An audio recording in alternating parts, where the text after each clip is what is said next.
Welcome to this edition of FREESPEAK, a podcast of the Namibia Media Trust, and I'm Gwen. The fishrot files, or fishrot, it's a phrase already familiar to a lot of people, not only in Namibia, but also further afield.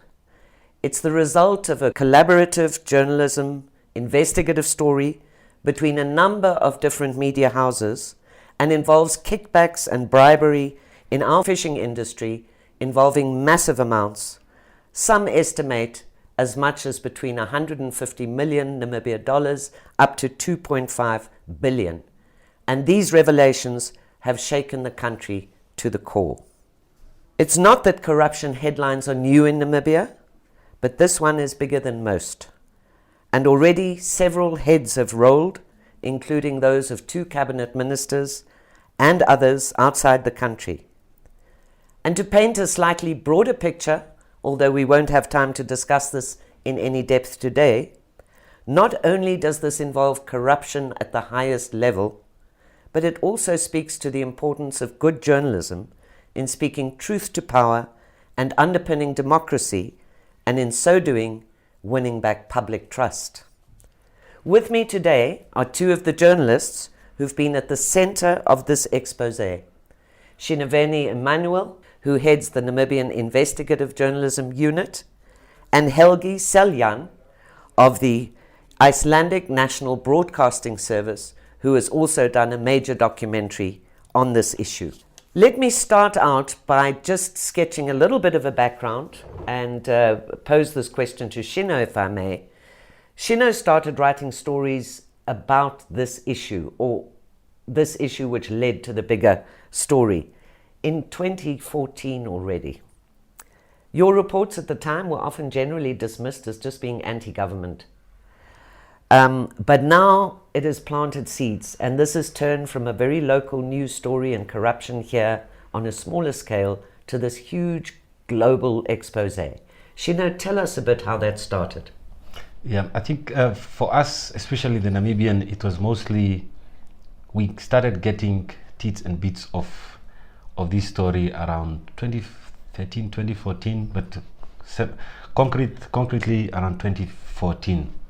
And that's when, for instance, the former minister appointed James Atuikulipi on the Fiscal Board. We wrote that. We basically said Esau is appointing a person close to a relative to the Fiscal Board. And after that article, James Atuikulipi, who we questioned why he was being appointed, even threatened to sue us. But we held our ground. In fact, what we did is turning his legal threat into a story saying Atuikulipi threatens to sue, because we believed at the point that was a major red flag. And then a few weeks later, we did several reports on the issue of Esau being accused of giving quotas to Fishco. Remember, if you follow the trend, is that Esau appoints his son-in-law's cousin, correct, who is James, on this board, and then all of a sudden starts giving quotas to this board, to this fishing entity. And then we started questioning. We did several reports, and obviously at the time they felt it was an attack to Esau, who apparently was already giving, promoting Namibianization of the fishing sector. But we at the point we had concrete evidence that something was not right. It's not right. Thanks for that, Shino. And then to come to you, Helgi. From there, it suddenly became this major global news story. And your huge documentary and the whistleblower in Iceland coming up and spilling all the beans, implicating everybody. Can you tell us, taking it from where Shino left off, how did this reach you and how did it become the major story it became? Yeah, thank you. Well, about a year ago, a friend of mine who's actually the current editor of WikiLeaks contacted me and told me that he had some documents that he had gotten and possibly a whistleblower who would like to meet us, and we met him, and that was this man, Jóhannes Stefánsson. And right, after that first meeting, we realized that this sounded like a huge story. We had spoken about the issue before, because the Icelandic interests in Africa in the fishing industry has come up in small news stories over the years, especially regarding the fishing around Mauritania and Morocco, where they have been accused of overfishing and fishing from the Mauritius people, not the Mauritanian people with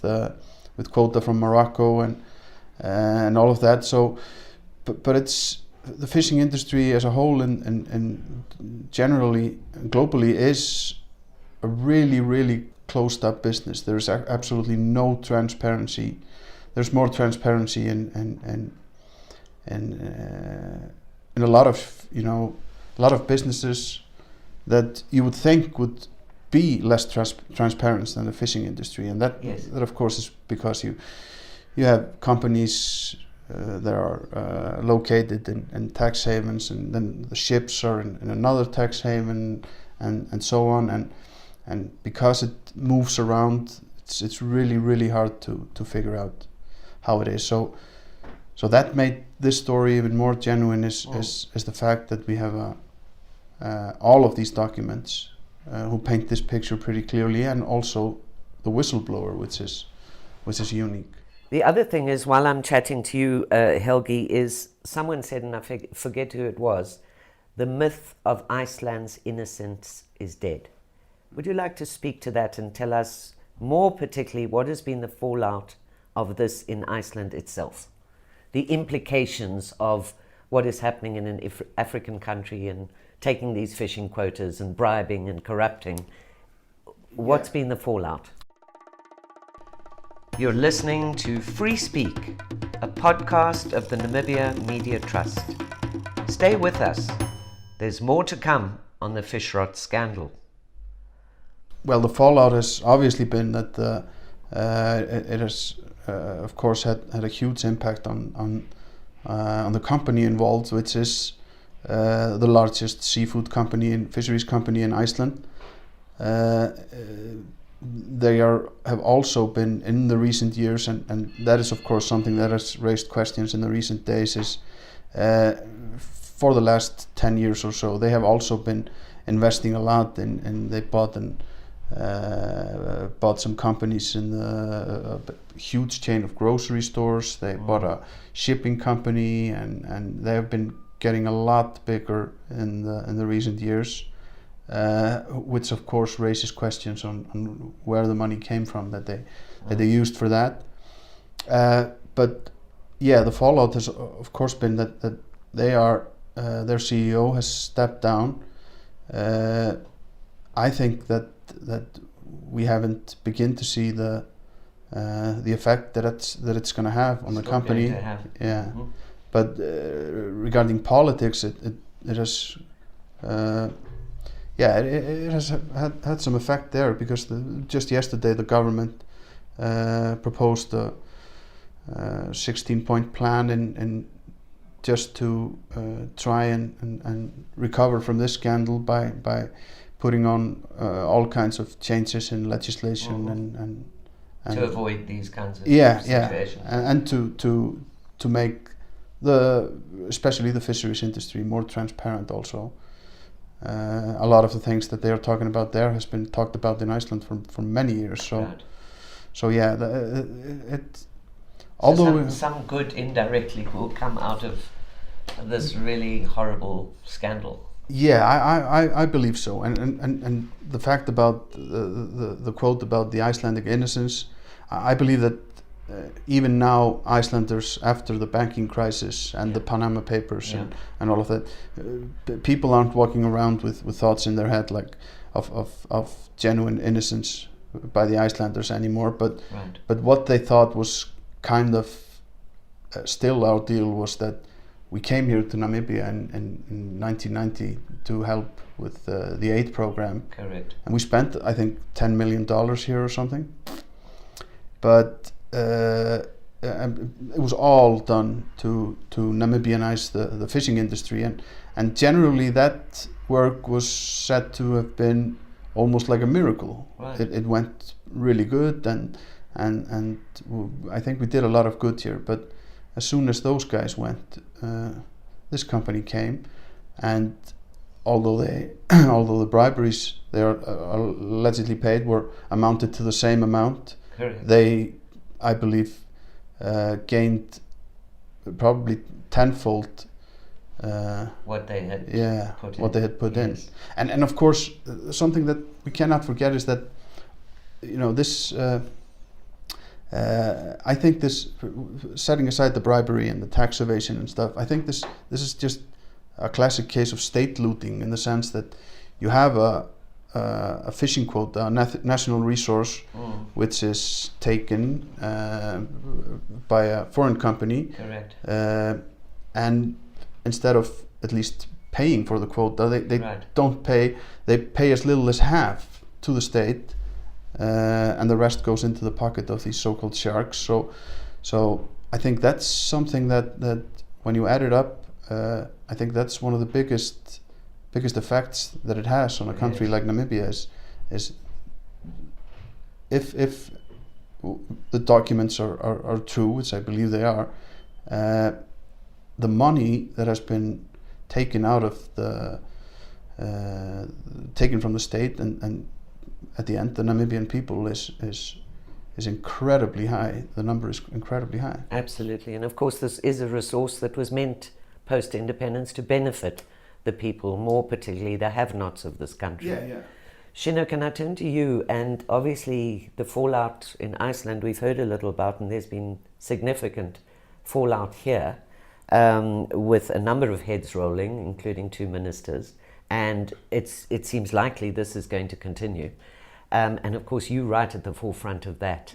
Give us a little idea of what you think the impact of the story, or what it has in Namibia. Is it going to change anything also? I think, like I was talking to Tangeni, our editor, the other time, that I think this is probably one of the biggest stories we have worked on. Indeed.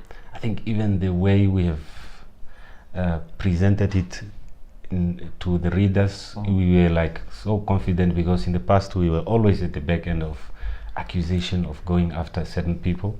Absolutely. But in this case, I think this gave us more of the evidence, the hardcore evidence of where you have Shangala boasting about, look, let's do this before everyone wakes up, and this is the only chance. Yeah. If the minister comes in, or if this minister is removed, it won't be changed. Yeah. That kind of hardcore evidence. Protect the minister. Yes, and yes. We need and to protect the documentary minister. evidence that Yes. underpinned. Yeah, Exactly. and that, I think, on top of the stuff they did, Yes. where the minister was busted for asking money, and then he was approached and asked for why is he denying it.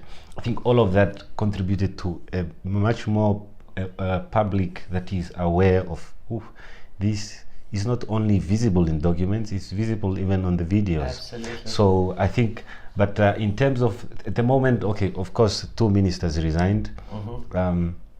Our role mostly is just to give the public the information. We wouldn't want to be the ones having to say, okay, so and so should move away from Exactly. office. I think that should be up to the public to demand if they feel so. Exactly. Our job mostly is to say, look, this is wrong, and or we probably feel this is wrong and the government is cheated. But at the end of the day, the public should be the one saying, I think that here heads should roll. Yep. In some cases, we will probably go in instances where some people won't be touched. I think that is likely to happen because it's a system. I think what even other people who have covered previous stories, this is a system of, we are talking about, we probably shook one of the biggest system in Namibia and abroad in terms of their clique of how they do things, and they are likely to recycle themselves in the next 4 years. What they're going to do is go back, plan, and then get back into the system. Exactly. And unless maybe if things extraordinary things happen where the new the administration or the people on top of the chain of the politics, where they will say, no, we cannot allow A, B, C, and D into the system. Exactly. These are shamed individuals who are known publicly to be a disgrace, and they will give a bad example to the people. So, yeah. You're listening to Free Speak, a podcast of the Namibia Media Trust. Stay with us There's more to come on the fishrot scandal. Also, it speaks to the power of collaborative journalism and cross-border, makes it easier or less likely that government can deny and block local media because it's gone so big. I think that's... maybe I can quickly ask you, Helgi, because it's a thing, an aspect of this reporting that people have noted. And that was when you guys collared our former Ministry of Fisheries now, Bernhard Eisel, at, ironically speaking, a transparency, or he was due to speak on transparency at a conference in Oslo. And that's where you managed to collar him and get him on the record. Tell us a little bit about that. Well, the thing is, we had been trying to get an interview with him for some time. We had offered him to meet him in Berlin, where he was traveling, and at the last minute he told us no, and then we offered to come here and to Namibia and do the interview, and then we got some message that he wouldn't be up for an interview, but we could talk to some lower level guys in the ministry. So having gotten that answer and the second no from him, we decided to go to the along with Al Jazeera. We went to Norway and we met him at this conference where we basically confronted him with the videos of him talking to these so-called Chinese investors who were journalists posing as investors, and we asked him about him there. It was it was a strange thing to do, but I think it in a sense, although it was kind of strange, it showed that a lot of his answers were of course pretty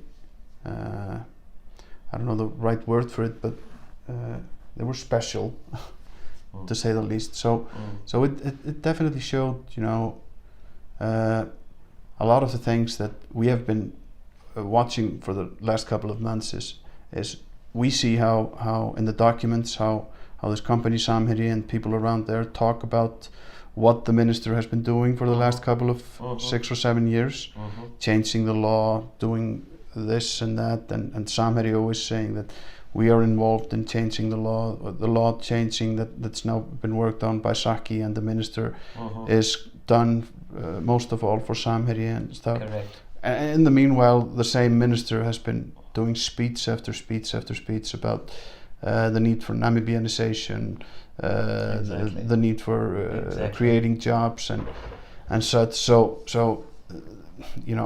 that of course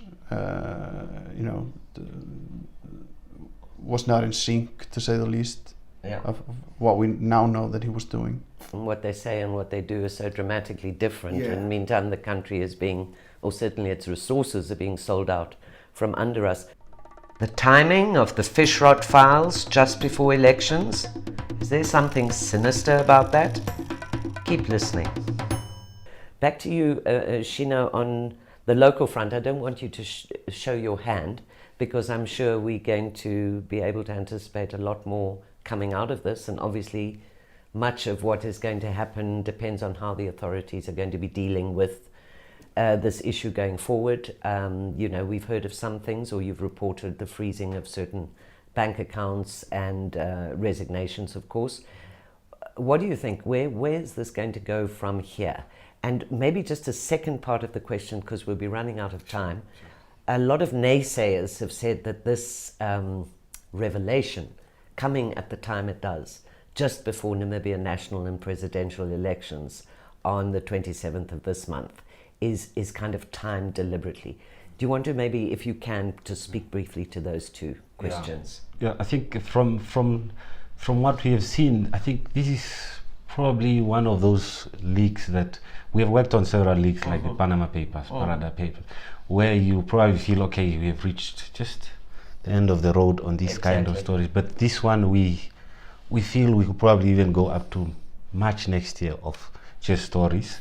But it will take time. It will also take a lot of collaborations and just being patient and not writing so many stories that will tire readers. Otherwise, they will be like, "Ooh, not again." Yes, exactly. But we will be looking at these stories. And I think as they are going, because we suspect is that the system was so rigged that it has been tailored for certain people. Yes. And that includes, even that in their documentary they spoke of a system that the Icelandic government sponsored to make sure the quota allocation was transparent. Right. Mm-hmm. One thing that the current minister did when he came into power is to get rid of it.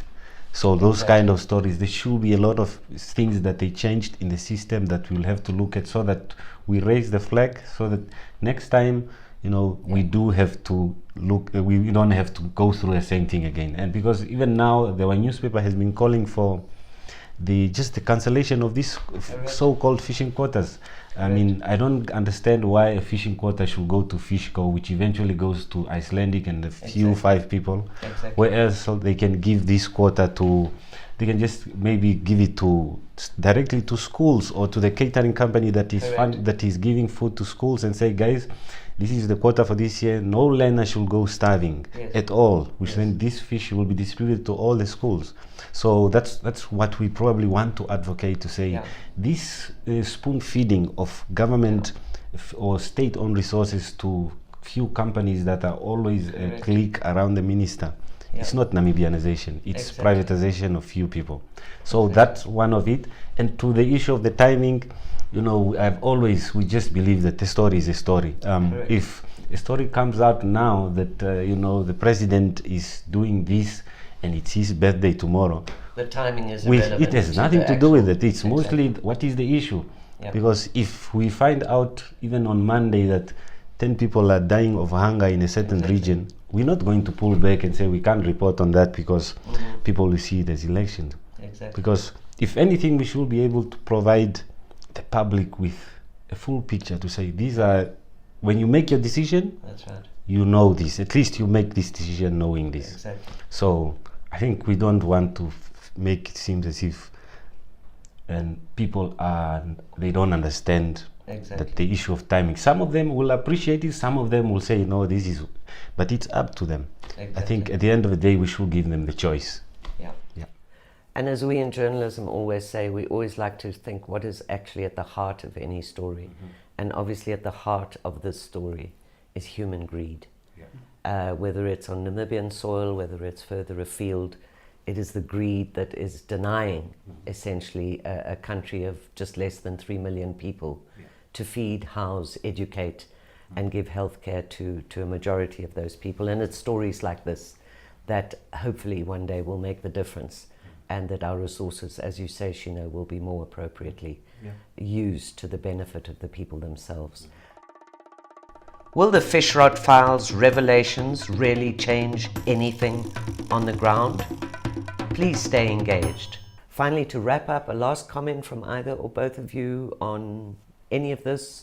We hear of much anticipated Al Jazeera documentary coming on the 1st of December, so obviously the story isn't going to go away, and I think public interest isn't going to go away, so we look forward to the next chapter. Helgi, last words from you before we close?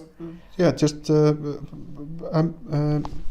as you said, there's a lot more to come, because there's definitely, as I understand it, there's a lot brewing in the investigation, both here in Namibia and also in at least 3 other countries. So I think that, although we can't say right now, but I think that in the probably the next couple of weeks we're gonna see something coming out of these investigations.